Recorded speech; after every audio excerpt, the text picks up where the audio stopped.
बहुत स्वागत है आप सभी लोगों का हमारे समृद्धि आईएएस के यूट्यूब चैनल पर और अब की बार मेंस पार सीरीज में, जिसके तहत हम जो है जीएस के प्रश्न पत्र 3 से प्रश्न कराने वाले हैं। और आज का जो हमारा प्रश्न है कि भारत एक प्रमुख खाद्यान्न उत्पादक देश है, फिर भी देश के नागरिकों के लिए खाद्य सुरक्षा एक प्रमुख मुद्दा जो है वो बना हुआ है। टिप्पणी करें। मतलब हम एक प्रमुख खाद्य उत्पादक देश हैं और उसके बाद भी जो है खाद्य सुरक्षा हमारे लिए एक बहुत महत्वपूर्ण मुद्दा बना हुआ है और यही प्रश्न है। और आप लोगों को ये लग भी रहा होगा कि मतलब ये दोनों विरोधाभासी चीज़ें कैसे हो सकती हैं, तो आपको अभी आगे दिखेगा भी। अच्छा प्रश्न है, बस आप लोग लास्ट तक बने रहिएगा। 12 अंक का चूंकि प्रश्न है तो 2 डायमेंशंस में पूछा भी गया है, तो आइए देखते हैं। प्रश्न एक बार हम पुनः पढ़ रहे हैं कि भारत एक प्रमुख खाद्य उत्पादक देश है, फिर भी देश के नागरिकों के लिए खाद्य सुरक्षा एक प्रमुख मुद्दा बना हुआ है। टिप्पणी करना है तो थोड़ा सा आप भूमिका में बताइए कि भारत एक कृषि प्रधान देश है। 2022-23 के आंकड़ों के अनुसार भारत ने लगभग 330 मिलियन टन खाद्यान्न का जो है वो उत्पादन किया है। मतलब अगर आप ये दावा कर रहे हैं कि भारत एक कृषि प्रधान देश है, तो भाई अगर कृषि प्रधान है तो प्रोडक्शन भी ज़्यादा होगा। और प्रश्न में भी आपको कहा जा रहा है कि भारत एक प्रमुख खाद्यान्न उत्पादक देश है, तो आपको ये दिखाना होगा और कुछ आंकड़े आपको दिखाने होंगे। देखिए आप लोग जो रोते हैं कि सर थर्ड पेपर में हमको अंक नहीं मिलता है, यार अंक कहाँ से मिलेगा जब आप पूरी तरीके से कहानी लिख करके आ जाएंगे। क्योंकि थर्ड पेपर में 2-3 प्रश्न ऐसे आते हैं कि जो किसी से नहीं बनते, लेकिन उसके बाद कोई ऐसा प्रश्न नहीं रहता जहाँ आप लिखने की स्थिति में ना रहते हो। लेकिन समस्या ये होती है कि आप लिख कैसा रहे हैं। कहानी की तरह लिखेंगे तो कहानी बन के आएंगे, अंक नहीं पाएंगे। जब तक आप चीज़ों को थोड़ा सा डाटा नहीं डालेंगे, तर्क नहीं देंगे, तथ्य नहीं डालेंगे, तब तक जो है थर्ड पेपर में तो अंक आप नहीं ही पाएंगे। और थर्ड पेपर ही नहीं, किसी पेपर में नहीं पाएंगे। तो थोड़ा सा इस तरीके के अप्रोच के साथ काम करिएगा। तो अगर आप बता रहे ना कि 330 मिलियन टन खाद्यान्न का उत्पादन किया, तो इसमें ये बताइए। और ये सारी चीज़ें कुछ ऐसा नहीं है, पीटी के लिए आपको पढ़ना ही है, तो क्यों ना एक बार मुख्य परीक्षा में मर करके पढ़ लीजिए। पीटी भी पास हो जाइए, मुख्य परीक्षा में भी पास हो जाइए, फाइनल सिलेक्शन होकर चले जाइए। तो मुख्य परीक्षा बहुत गंभीरता से पढ़िए, पीटी स्वतः तैयार होता रहेगा। जिसमें चावल 135 मिलियन टन और गेहूं 110 मिलियन टन है। अब आपके पीटी का एक फैक्ट है कि भाई जो उत्तर भारत के लोग होंगे उनको तो लग रहा होगा कि भारत में जो है सबसे ज़्यादा उत्पादन जो है किस खाद्यान्न का होता है, गेहूं का होता है। और जनरली जब मैं इस फील्ड में तैयारी में नहीं था तो 12 में था, मुझे भी लगता था कि गेहूं की पैदावार खूब होती है, चावल उतना कहाँ होता है। लेकिन देखिए अंतर अभी भी है, 135 मिलियन टन चावल और 110 मिलियन टन गेहूँ। तो एक पीटी का फैक्ट हो गया। भारत दालों का भी सबसे बड़ा उत्पादक और उपभोक्ता, ये दूसरा पीटी का फैक्ट हो गया। और यही आपके दावे की पुष्टि कर रहा है कि भारत जो है कृषि प्रधान देश है, तो कैसे है। तो यही आपका जो फैक्ट है जो पीटी में उपयोग आना, उसका थोड़ा सा मुख्य परीक्षा में उपयोग कर दीजिए, तो आपके दावे की ये पुष्टि कर देगा। हरित क्रांति के बाद से उन्नत बीजों, उर्वरकों एवं सिंचाई सुविधाओं के विकास एवं तकनीकों के उपयोग ने उत्पादन में और जो है वो वृद्धि ला दी। मतलब ये जो आज 330 मिलियन टन का जो हम सफ़र तय करके आए हैं, ऐसा नहीं है कि रातों रात चीज़ें हुई हैं। जब हम आज़ाद हुए थे तो हमारी जो खाद्यान्न स्थिति थी बहुत दयनीय थी और हमारी बहुत बड़ी आबादी जो है भूखों मरने के लिए थी। मतलब अमेरिका से हम सड़ा गला गेहूँ आयात करते थे, मतलब लाते थे, और उससे जो है हम भरण पोषण कर रहे थे। लेकिन उससे कितना दिन चीज़ें होती, और कोई कुछ देता है तो बदले में लेता भी है। और अमेरिका की भी यही नीति थी, क्योंकि उस समय शीत युद्ध का दौर चल रहा था। तो अमेरिका को ये लगता था कि भाई जो है भारत बहुत गरीब है, लाइए अगर कुछ खाद्यान्न की हम मदद करेंगे तो ज़रूरत पे जो है ये हमारे साथ खड़ा होगा यूएसएसआर के खिलाफ, मतलब साम्यवाद के खिलाफ, पूंजीवादी की तरफ। लेकिन जो हमारे नीति नियंता थे उनका था कि भाई हम जो है गुट निरपेक्ष हैं, कि हम किसी भी गुट में नहीं हैं। और वो समय की मांग भी थी और वो सबसे अच्छा रास्ता भी था अपनी संप्रभुता को बचाए रखने का। तो खैर वो तो दूसरा प्रश्न है, उधर जाने की जरूरत नहीं है। तो वही है कि मतलब ये स्थिति जब आज़ादी के बाद, मतलब जो हरित क्रांति का दौर था वो 1966, 67, 68 के दौरान हुआ।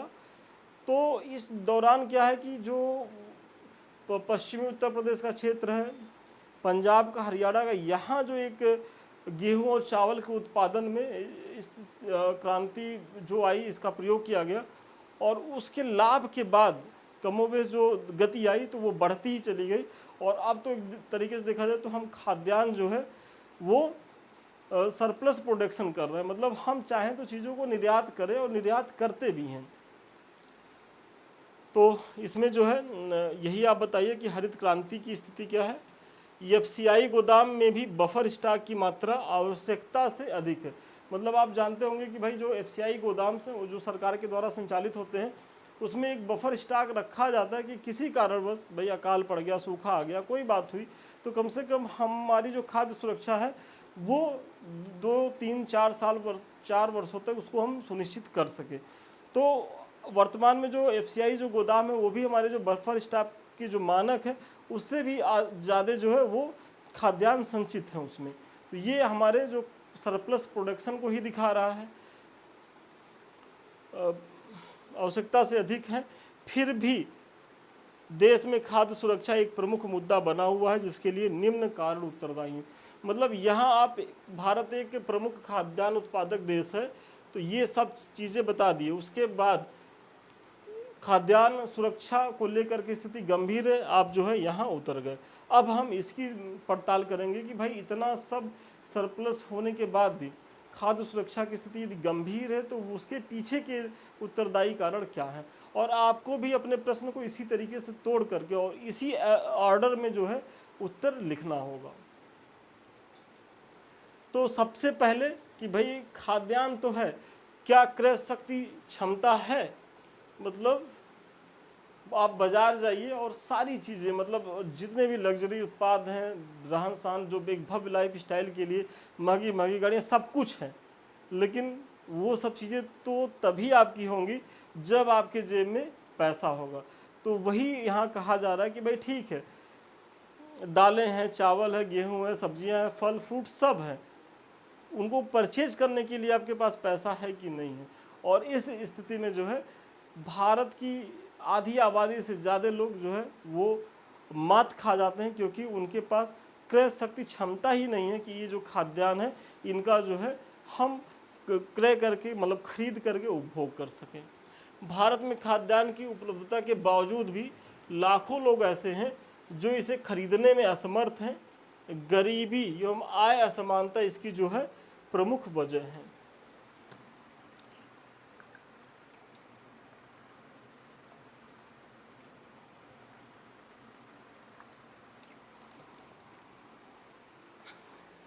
माफ़ कीजिएगा, गर्मी इतनी ज़्यादा है और चूँकि अभी ऑलरेडी हम करीब 2.25 घंटे की क्लास लेकर के इस वीडियो को रिकॉर्ड कर रहे हैं, तो थोड़ा सा हम बोलते बोलते भी थक गए हैं और प्यास भी लग गई थी। तो चलिए फिर, राष्ट्रीय परिवार स्वास्थ्य सर्वेक्षण के अनुसार देश की लगभग 20% आबादी जो है अभी भी गरीबी रेखा के नीचे जीवन यापन कर रही है। मतलब 20% जो हमारी आबादी है वो तो अभी बिलो पॉवर्टी लाइन के नीचे है, जो पर्याप्त और पौष्टिक भोजन प्राप्त करने में सक्षम ही नहीं है। तो वही है कि अगर क्रय शक्ति क्षमता की कमी है तो देखिए, ऐसा नहीं कि हम हवाई आंकड़े प्रस्तुत कर रहे हैं, ये राष्ट्रीय परिवार स्वास्थ्य सर्वेक्षण का आंकड़ा है कि हमारी करीब 20% जो आबादी है वो अभी बीपीएल है, मतलब बिलो टू पॉवर्टी लाइन के नीचे है। फिर वितरण प्रणाली में कमियां हैं। अब अगली जो इसकी समस्या है कि भाई जो खाद्य सुरक्षा सुनिश्चित नहीं हो पा रही है, तो एक तो क्रय शक्ति क्षमता की कमी है, फिर वितरण प्रणाली में कमियां हैं कि भारत में सार्वजनिक वितरण प्रणाली के माध्यम से रियायती दर पर खाद्यान्न उपलब्ध कराया जाता है, किंतु इसमें भ्रष्टाचार की वजह से लक्षित वर्ग तक खाद्यान्नों की उपलब्धता में बाधा पहुंचती है। कई बार तो खाद्यान्न गोदामों में ही सड़ जाते हैं। मतलब अभी आपने दिखा रहे कि एफसीआई के गोदाम हमारे लबालब भरे हुए। अब अगर ज़रूरत है कि उन गोदामों से जो खाद्यान्न है, हमारे जो टारगेटेड लोग हैं जिनको वाकई में खाद्य की चीज़ों की आवश्यकता वहाँ तक पहुँचाना है, तो वो हम सही से पहुँचा ही नहीं पा रहे। क्यों नहीं पहुँचा पा रहे? क्योंकि इसमें बिचौलिया तंत्र हावी है कि वो बीच में ही चीज़ों का वो नुकसान कर देते हैं, उसमें भ्रष्टाचार हो जाती है, या जिस अमाउंट में पहुंचना चाहिए उतना नहीं पहुंच पाता है, काला बाजारी कराई जाती है। यहाँ तक कि योजनाबद्ध तरीके से अनाजों को गोदामों में सड़ा दिया जाता था। क्यों सड़ा दिया जाता था? क्योंकि फिर उस सड़े हुए जो अनाज है उनका जो है उपयोग जो है वाइन इंडस्ट्री में, मतलब शराब के मतलब उत्पादन में किया जा सके। आप जानते ही होंगे कि भाई सड़ा की चीज़ें बनती हैं फर्मेंटेशन की को करके, तो ये सारी चीज़ें होती थी। हालांकि वर्तमान में अनाजों में सड़ने वाली चीज़ें अब गोदामों में जो अनाज सड़ते थे वो तो नहीं आ रही हैं। क्यों नहीं आ रही हैं? क्योंकि जो एनडीए सरकार है, मतलब जो मोदी जी की सरकार है, तो इसके तहत कोविड के बाद से ही भारत की बड़ी आबादी को जो है खाद्यान्न सुरक्षा जो है उपलब्ध कराई गई है। तो ऐसे में और चूंकि ये प्रधानमंत्री का जो है बहुत ही विजनरी प्रोग्राम है, और विजनरी प्रोग्राम इसलिए भी है क्योंकि उनको बार बार स्थापित करने में इस एकमात्र योजना की बहुत बड़ी भूमिका रही है। मतलब जैसे मनमोहन सिंह को दोबारा प्रधानमंत्री बनाने में मनरेगा की भूमिका रही थी, वैसे ही जो खाद्य सुरक्षा उपलब्ध करा रहे हैं मोदी जी, जो एनडीए सरकार है, तो इनके आने में बार बार भूमिका, क्योंकि भाई एक बड़ी आबादी को बिना कुछ दिए ही खाद्यान्न मिल रहा है, फिर बड़ी आबादी को किसान सम्मान निधि मिल रही है, तो मतलब कुछ न कुछ चीज़ें मिल रही है, तो लोगों को लग रहा है कि नहीं बढ़िया सरकार चल रही है, भाई हमको कुछ रुपए भी मिल जा रहे हैं, हमारी खाद्य ज़रूरतें भी पूरी हो जा रही हैं। तो अब वो सड़ नहीं रहा है, क्योंकि रीज़न ये है कि अगर यहाँ ऐसा करेंगे तो सरकार चूँकि इसको लेके बहुत गंभीर है, तो जब गंभीर है तो एक डर है कि अगर होगी तो कार्रवाई होगी, और अतीत में बहुत बड़ी बड़ी कार्रवाइयाँ इसको लेकर के हुई भी। तो जब शासन अगर किसी चीज़ को चाह लेगा कि वो एकदम पारदर्शी तरीके से चले, तो उसको तो चलना ही है, और वो हो भी रहा है। और इसमें एक बड़ा जो प्रयोग हुआ है कि भाई जो आधार कार्ड को जो डिजिटल कर दिया गया है, तो अब ये स्थिति है कि one nation one ration card की बात हो रही है।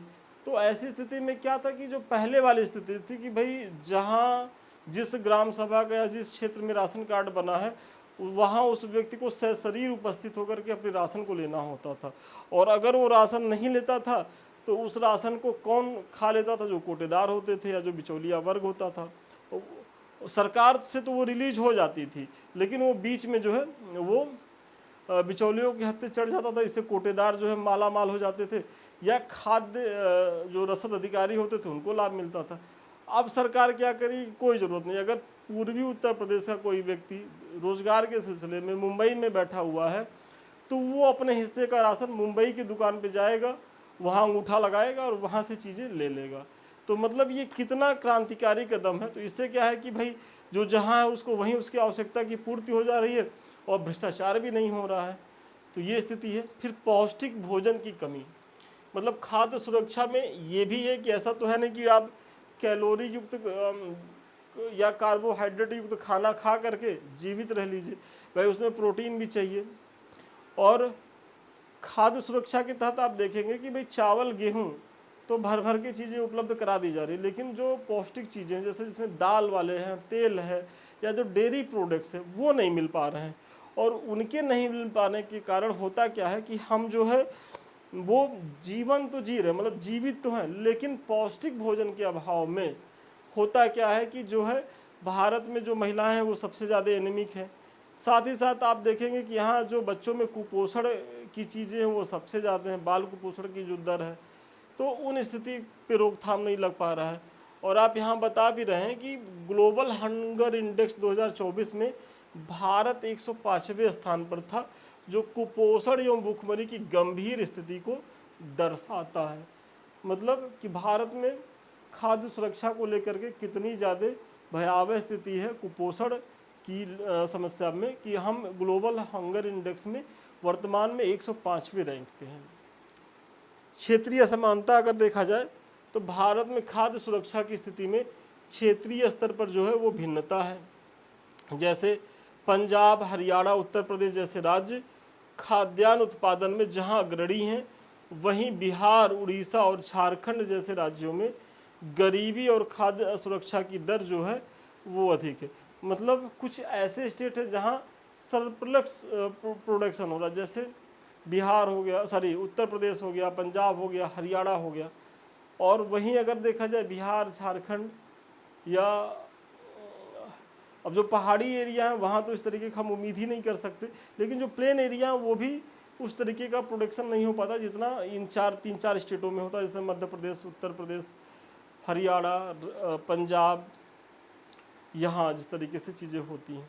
तो ये भी जो खाद्य असमानता की स्थिति को दर्शाते हैं। मतलब अगर कोई हरियाणा, उत्तर प्रदेश, पंजाब का रहेगा तो वो थोड़ा सा खाद्य सुरक्षा के बेहतर स्थिति में रहेगा बास्केट के, और कोई अगर इन एरिया में रहेगा झारखंड, बिहार, तो वहाँ ये समस्याएं और गंभीर होंगी। अतः वहाँ सरकारों को और ज़्यादा एफर्ट लगाने की ज़रूरत होगी। जबकि आदिवासी क्षेत्र में खाद्य सुरक्षा की स्थिति विशेष रूप से चिंतनीय है। मतलब जो आदिवासी क्षेत्र हैं, चूँकि वो तो जंगल में ही उनका निवास स्थान होता, तो वहाँ तो खाद्य सुरक्षा की स्थिति और ज़्यादा जो है वो गंभीर है। तो ये आप क्षेत्रीय असमानता का भी एक पॉइंट बता सकते हैं। चलिए आगे बढ़ने से पहले, ये हमारे संस्थान के द्वारा 2 प्रोग्राम चलाए जा रहे हैं। एक तो अब की बार मेंस पार, ये उन बच्चों के लिए है जो इस बार मुख्य परीक्षा दे रहे हैं, वो इससे जुड़े, इसका लाभ उठाएं। और दूसरा जो बैच है हमारा शून्य से शिखर बैच, ये उन बच्चों के लिए जो इस बार मतलब क्या जो अक्टूबर में के लिए तैयारी कर रहे हैं, या जो 26-27 है, जो निकट भविष्य में यूपी पीसीएस की परीक्षा या यूपीएससी की परीक्षा देना चाह रहे हैं, तो वो हमारे फाउंडेशन बैच से जुड़े। देखिए प्रक्रिया दोनों में सेम है, बस अंतर ये है कि चूंकि ये टारगेटेड बैच होता है, मतलब इसको बहुत कम समय में 3-3.5 महीने में सारे पेपर को कवर होना होता है। चूँकि इसमें जो बच्चे जुड़ते हैं वो मुख्य परीक्षा दे रहे होते हैं, तो ऐसे में इसकी गति बहुत ज़्यादा होती है। मतलब एक दिन में 6 से 8 क्वेश्चन हम कराते हैं, और यहाँ जो हमारी गति होती है वो 2 से 4 क्वेश्चन। लेकिन दोनों में एक छूट है कि अगर कोई बच्चा यहाँ चाहे तो वो 10-12 भी कर ले, कोई दिक्कत नहीं है। अगर कोई बच्चा यहाँ चाहे तो वो भी 6-8 क्वेश्चन करे, वो आपकी क्षमता के ऊपर निर्भर है। और सही मायने में आप जितना ज़्यादा क्वेश्चन लिखेंगे, जितना ज़्यादा आंसर राइटिंग करेंगे, मुख्य परीक्षा में उतनी ही सहज स्थिति में रहेंगे। और जब मुख्य परीक्षा में सहज स्थिति में रहेंगे तभी आप जो है अपनी सफलता के करीब रहेंगे, क्योंकि आप जानते ही हैं कि आपके परीक्षा में सबसे निर्णायक अगर है तो वो मेंस एग्जामिनेशन है। इसीलिए इसे मुख्य परीक्षा कहा ही गया, बाकी सब गौड़ है। क्योंकि प्रीलिम्स का नंबर तो जुड़ता नहीं है, वो तो एक क्वालिफायर पेपर होता है, आपको वहाँ क्वालिफाइंग करना होता है। साथ ही साथ इंटरव्यू की भी यूपी पीसीएस में तो उतनी भूमिका होती नहीं है, 100 अंक का होता है। तो वहाँ अगर बहुत ख़राब करेंगे तब भी 45-48-50 नंबर पाएंगे, बहुत अच्छा करेंगे 70-72, मतलब वहाँ 20-22 नंबर का जो अंतर होगा वो आपको एसडीएम से वीडियो पे लाके पटक देगा। लेकिन मुख्य परीक्षा खराब हुआ तो समझ लीजिए कि आप एसडीएम बनने वाले रहेंगे, आप जो है मेंस क्वालिफाई ही नहीं कर पाएंगे। तो पूरी ऊर्जा यहीं लगाइए, यहाँ मेंटेन किए रहेंगे तो आप सफलता के 100% करीब रहेंगे। तो इन दोनों बैचों में जिसके लिए आप योग्य हैं जुड़िए। आपको जो है डेली यहाँ प्रश्न दिए जाएंगे, आप इसी तरीके से लिख करके दिखाएंगे। संस्थान के द्वारा प्रॉपर वे में मार्किंग होगी, जो भी कमी होगी वो बताई जाएगी। आपका यदि आधा नंबर भी कटा है तो क्यों कटा है वो बताया जाएगा। और जैसे ही सभी बच्चों की कॉपी चेक हो जाएगी तो मॉडल आंसर भी दिया जाएगा। मतलब पूरी कंप्लीट तैयारी हम यहाँ कराएंगे इस बैच के माध्यम से। चलिए अगला जो है कि जलवायु दशाएं, मतलब जो खाद्य सुरक्षा को लेकर के जो एक गंभीर चुनौती बनी हुई है, तो उसमें जो यहाँ की भारत की जो हमारी जलवायु है वो भी एक बड़ा रोल अदा करती है। वो कैसे अदा करती है कि मानसून की अनियमितता, जलवायु परिवर्तन, सूखा और बाढ़ जैसी प्राकृतिक आपदाएं कृषि उत्पादन को जो है वो प्रभावित कर देती हैं। क्योंकि भारत की कृषि को क्या कहा जाता है कि ये मानसून पर निर्धारित एक जुआ की तरह है। मानसून अच्छी हुई तो फसल अच्छा हुआ, मानसून खराब हुआ तो फसल खराब हुई। और अगर फसल खराब हुई तो जो खाद्य सुरक्षा हमारी है वो थोड़ा, चूँकि हम एक बड़ी आबादी वाले देश हैं, मतलब करीब करीब 140 करोड़ लोग यहाँ निवास करते हैं, विश्व में सबसे बड़ी आबादी हमारी है, चाइना को पीछे हम छोड़ चुके हैं। तो वैसे में अगर थोड़ा सा भी 1-2 साल मानसून गड़बड़ हुआ तो हमारी जो खाद्य सुरक्षा की चीज़ें हैं वो और ज़्यादा चिंतनीय हो जाती हैं। छोटे और सीमांत किसान जो भारत के 80% से अधिक किसानों का प्रतिनिधित्व करते हैं, उनके पास ऐसी आपदाओं से निपटने के लिए पर्याप्त साधन ही नहीं है। मतलब भाई भारत में सबसे ज़्यादा जो है वो छोटे और सीमांत किसान हैं, जिनके पास 1-2 बीघा तक ही खेत है, और इनका प्रतिशत 80% है। और ये जो है इन आपदाओं से निपटने के लिए मानसून की अनियमितता, जलवायु परिवर्तन, सूखा और बाढ़ जैसी विषम परिस्थितियों में सरवाइव करने में जो है वो बहुत अपने आप को नीचे पाते हैं, क्योंकि इनके पास उस तरीके का ना तो वित्त है ना तो संसाधन है। फिर खाद्यान्नों का ठीक ढंग से संरक्षण न हो पाना, ये भी हमारे यहाँ की एक बहुत बड़ी समस्या है कि भाई खुदा न खास्ता हम इन सब चीज़ों से बच भी गए, मानसून अच्छा हो गया, बाढ़ भी नहीं आया, सूखा भी नहीं पड़ा और खूब बढ़िया प्रोडक्शन हुआ, मतलब लहलहाता रहा। और इतना ज़्यादा मतलब चूँकि भारत जो है भाई देखा जाए तो यहाँ की मिट्टी बहुत उपजाऊ है। उत्तर भारत में तो गंगा यमुना का जो दोआब है, या तो दक्षिण में तुंगभद्रा रायचूर का जो सब दोआब है, ये सब बहुत फर्टिल क्षेत्र है, बहुत ज़्यादा उपजाऊ वाले, तमिलनाडु वाला जो क्षेत्र है। लेकिन समस्या क्या है कि प्रोडक्शन खूब हुआ, उनके संरक्षण की व्यवस्था ही नहीं है, तो ऐसे में इनके खराब होने की संभावना बहुत ज़्यादा रहती है। और वही आप बता रहे हैं कि भारत में उत्पादन के बाद खाद्य हानि एक गंभीर जो है वो समस्या। मतलब सोचिए कि किसान करता क्या है कि भाई फसल बोता है, उसकी निराई करता है, गुड़ाई करता है, खाद पानी डालता है, 3 साढ़े 3 4 महीना प्रतीक्षा करता है, और उसके बाद उसकी फसल कट करके आ भी जाती है। मतलब सारी चीज़ें, मतलब उसका जो परिश्रम है वो निकल के आ जाता है, उसके बाद वो खराब हो जाता है। मतलब ये तो वैसा ही हुआ कि मतलब बेबी जन्म लेने के बाद डेथ कर जाए। और वही स्थिति यहाँ है कि एक अनुमान के अनुसार प्रतिवर्ष 20 से 30 प्रतिशत फल एवं सब्जियां खराब हो जाती हैं। मतलब 20 से 30% के बीच जो फल और जो सब्जियां होती हैं वो खराब हो जाती हैं। क्यों? क्योंकि उनके भंडारण की क्षमता ही हमारे पास नहीं है, क्योंकि इन्हें संरक्षित करने के लिए पर्याप्त रूप से कोल्ड स्टोरेज एवं परिवहन सुविधाओं की कमी, खाद्य सुरक्षा के मतलब कमी है। वही आप बता रहे हैं।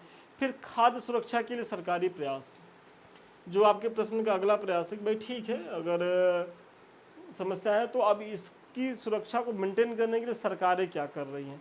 तो सबसे पहला प्रयास है कि राष्ट्रीय खाद्य सुरक्षा अधिनियम 2013, और ये आपके प्रीलिम्स का बहुत महत्वपूर्ण है। और पहले तो इसको ही जान लीजिए, राष्ट्रीय खाद्य सुरक्षा अधिनियम जो है वो 2013 में आया।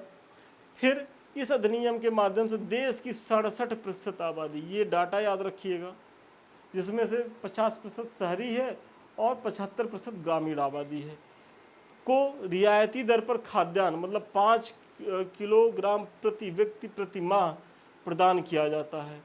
इसके तहत गर्भवती महिलाओं और बच्चों के लिए पोषण संबंधी सहायता भी जो है वो दी जाती है। तो ये चीज़ें हैं कि मतलब खाद्य सुरक्षा जो है वो अधिनियम की आप बात करिए। फिर अगला जो प्रयास है खाद्य सुरक्षा को मेंटेन करने के लिए, मिड डे मील योजना। तो इस योजना के माध्यम से सरकार का क्या है कि भाई बच्चों को, स्कूली बच्चों को जो है स्कूल में ही जो है पौष्टिक भोजन दिया जाए, और साथ ही साथ मतलब इन्हें जो है पौष्टिक भोजन तो हम देंगे तो एक फ़ायदा इससे क्या होगा कि जो बच्चों में स्कूल को छोड़ने की दर है वो घटेगी, और कम से कम प्राथमिक शिक्षा जो है वो 1 से लेकर के जो 8 तक की शिक्षा होती है वो देने में हम सफल हो जाएंगे। और उसके बाद बच्चा थोड़ा परिपक्व हो जाता है, बड़ा हो जाता है, तो वो फिर वो अपने अधिकारों को लेकर के और ज़्यादा मुखर हो जाता है। तो ये मिड डे मील योजना का दोहरा लाभ है। एक तो बच्चों का, भाई जो बच्चे पढ़ने आएंगे उनको जो है पोषण युक्त भोजन मिलेगा मिड डे मील योजना के तहत। हालांकि इस भोजन में कुछ समस्याएं भी हैं, क्योंकि जिस तरीके का मीनू है या जिस तरीके की चीज़ें दर्शाई जाती हैं ग्राउंड लेवल पे उस तरीके की चीज़ें नहीं दिखती हैं। और आए दिन आप लोग मीडिया में देखते होंगे, और हमारे बहुत से ऐसे फ्रेंड हैं जो BSc हैं या ABSc हैं, तो कभी कभार हम उनके साथ रहते हैं तो चले जाते हैं तो देखते हैं कि भाई चीज़ें जो है वाकई में जितनी चीज़ें सरकार दावा करती है उस लेवल पे नहीं है। और हमारे 1-2 परिचित हैं जो प्राइमरी में टीचर हैं, तो उन लोगों का कहना है कि ऐसी स्थिति में हम लोग जो है सारे टीचर मिल करके उसमें कुछ सहयोग कर देते हैं, ताकि इन बच्चों को जो है, जो हमारे अपने बच्चे हैं भाई, हमारे साथ हमारे संस्थान में पढ़ रहे हैं, हमारे स्कूल में पढ़ रहे हैं, उनको एक गुणवत्तापूर्ण जो है वो भोजन मिल सके। और ये एक अच्छा परोपकार का भी काम है भाई, आपको एक बढ़िया वेतन मिल रहा है उसमें, अगर और ज़्यादा लागत भी नहीं आती है। एक स्कूल में 5-7 टीचर होते हैं, अगर वो 1-1 हज़ार भी दे देते हैं पर मंथ, तो 5-7 हज़ार में, और कुछ सरकारें तो देती ही हैं, तो एक बहुत व्यवस्थित भोजन जो है वहाँ उससे उपलब्ध कराया जा सकता है। हालांकि अगर भाई अब सारे टीचर तो ऐसे नहीं होते हैं, या सारे विद्यालय में बहुत तो ऐसे टीचर होते हैं कि जो बच्चों का ही खा करके खा लेना चाहते हैं, तो ऐसी स्थिति में जो है सरकारों को इस पे बजट बढ़ाने की ज़रूरत है और इस पे जो है और ज़्यादा निगरानी करने की ज़रूरत है कि भाई जो हम बजट बढ़ा रहे हैं तो उस हिसाब से बच्चों को भोजन मिल रहा है कि नहीं मिल रहा है। क्योंकि कहीं कहीं टीचर तो ऐसे हैं जो अपने पास से लगा करके पैसा बच्चों को गुणवत्तापूर्ण भोजन देने का प्रयास करें, और कभी कभी बच्चों ऐसे भी स्कूल हैं जहाँ के टीचर उन बच्चों का भी हक जो उनको थोड़ा बहुत सरकारों से मिल रहा है उसको भी छीन लेने का प्रयास करते हैं। मतलब उन्हीं उसी 2-4 हज़ार से पता नहीं क्या वो राजा महाराजा बन जाएंगे, लेकिन सोच होती है, गंदी सोच होती है। तो ये दोनों चीज़ें हैं, लेकिन आप यहाँ मेंशन कर सकते हैं और ये बेहतरीन काम है बच्चों को लेकर के, और इसका दोहरा लाभ भी है जो मैंने बताया है। फिर सार्वजनिक वितरण प्रणाली पीडीएस के जो है माध्यम से गरीब और कमज़ोर वर्गों को खाद्यान्न उपलब्ध कराया जा रहा है, वो तो आपने देखा ही पीछे। फिर पोषण अभियान, सरकार इस योजना के माध्यम से कुपोषण को कम करने एवं सूक्ष्म पोषक तत्वों को बढ़ाने का जो है वो प्रयास कर रही है। फिर कृषि सुधार एवं निवेश की बात है कि सरकार फसल बीमा योजना, मृदा स्वास्थ्य कार्ड एवं डिजिटल कृषि मिशन जैसे कार्यक्रमों का संचालन कर रही है जो किसानों की उत्पादकता एवं आय को बढ़ाने में मदद करेंगे। क्योंकि जब तक भाई कृषि सुधार एवं कृषि में निवेश नहीं होगा तो ऐसा तो है नहीं कि जिस तरीके की जनसंख्या बढ़ रही है उसी तरीके से हमारा भूभाग बढ़ रहा है, भूभाग तो हमारा सीमित है। तो ऐसे में जब तक यहाँ नवोचारी प्रयास नहीं होंगे, नई नई तकनीक का हम उपयोग नहीं करेंगे, फसल प्रबंधन नहीं करेंगे, सिंचाई की व्यवस्था नहीं करेंगे, तब तक हम बहुत ज़्यादा जो पर ड्रॉप मोर क्रॉप की संभावना है तब तक वो साकार नहीं हो पाएगी। तो ऐसे में कृषि सुधार और इसमें निवेश की भी आवश्यकता है, और जो देखा जाए तो सरकार इन योजनाओं के माध्यम से प्रयास कर भी रही है। तो आप इनका भी उल्लेख कर दीजिए कि भाई ये सब जो प्रयास है वो इसे बेहतर बनाने की दिशा में हो रहे हैं। इस प्रकार उपयुक्त विवरण से स्पष्ट है कि भारत में खाद्य सुरक्षा की स्थिति जो है वो चुनौतीपूर्ण है। आप देख ही रहे हैं कि किस तरीके से चीज़ें पीछे हैं कि भाई हम 330 मिलियन टन का उत्पादन कर रहे हैं, हम सब्जियों में, फलों में, दालों में अग्रणी हैं, फिर भी हम अपने लोगों को एक संतुलित भोजन नहीं दे पा रहे हैं। तो वही आप बता रहे हैं। यहाँ यह सुनिश्चित करने की आवश्यकता है कि प्रत्येक नागरिक को पर्याप्त, सुरक्षित और पौष्टिक भोजन उपलब्ध हो। इसके लिए नीतिगत उपायों एवं तकनीकी नवाचारों की दिशा में कार्य करने होंगे जिससे इन चुनौतियों पर पार पाया जा सके। वही कि भाई अगर चीज़ें हैं तो समस्याएं भी हैं, और अगर समस्याएं हैं तो जब तक उनका आप निराकरण नहीं करेंगे तब तक कोई भी चीज़ जो है वो सही तरीके से, प्रभावी रूप से वो संचालित नहीं हो सकती। तो आज के प्रश्न का उत्तर यहीं तक था, और बहुत ही शानदार प्रश्न था, और मुझे बहुत भरोसा है कि हो सकता है कि ये प्रश्न और आते ही हैं, अगर इस बार नहीं तो अगली बार या इसी बार कभी भी आएगा ही आएगा। तो बहुत ध्यान से एक बार दो बार इसको रिवीजन कर लीजिएगा। ये कुछ हमारे लिंक्स हैं। सबसे पहले तो हमारा समृद्धि आईएएस का टेलीग्राम, यदि अभी तक आप लोग इससे ना जुड़े हों जिससे जुड़ें, इसको ज्वाइन करें, क्योंकि ये हमसे जुड़े रहने का 24 घंटे का सबसे सशक्त माध्यम है। यहाँ आप कुछ भी आपकी क्वेरी होगी, कुछ जानना चाहते होंगे, वो आपको मिलेगा। संस्थान आपको कुछ जनाना चाहता है, मतलब अपनी योजनाओं के बारे में, अपनी कुछ नीतियाँ या कोई भी सूचना देनी होती है तो सबसे पहले यहीं आता है। तो इसकी बहुत आयामी मतलब महत्वपूर्ण भूमिका है, तो आप लोग इसको तो ज़रूर ज्वाइन करें। साथ ही साथ ये हमारा समृद्धि आईएएस का जो यूट्यूब चैनल जिससे हम आप रूबरू हो रहे हैं, यदि अभी तक आप लोगों ने इसे सब्सक्राइब नहीं किया तो इसे सब्सक्राइब करें, लाइक करें, शेयर करें। ये सब आप ही के चैनल्स हैं, और यदि आप सहयोग नहीं करेंगे तो कहाँ तक बढ़ेंगे, और यदि आप सहयोग नहीं करेंगे, ये बढ़ेंगे नहीं, तो थोड़ा सा हम भी निराश होंगे। तो देखिए ये एक ऐसा चक्र है कि आपके सहयोग से ही चीज़ें चलेंगी। तो आप इसमें सहयोग करते रहिए, और आपका सहयोग यही है कि इसे सब्सक्राइब करें, लाइक करें, शेयर करें। और हमारा सेकंड चैनल भी है, आप लोग इससे भी जुड़िए, क्योंकि यहाँ भी संदीप मिश्रा ऑफिशियल, इसमें हमारा ये फ़ोटो भी दिखेगा। तो थोड़ा पुराना है, और हालांकि पहचान जाएंगे, बहुत ज़्यादा फेस में अंतर नहीं है। तो यहाँ भी जुड़िएगा, क्योंकि यहाँ भी आपकी तैयारी को लेकर के बहुत सी सूचनाएं जो है पड़ी हुई हैं और निकट भविष्य में पड़ती भी रहेंगी। और हमारे किसी बैच से जुड़ने के लिए या हमसे बात करने के लिए 7303075007 पे आप जो है कॉल कर सकते हैं। तो चलिए आज के लिए इतना ही, पुनः मिलते हैं नए वीडियो में नए क्लास के साथ। तब तक के लिए धन्यवाद, शुभकामनाएं आपको।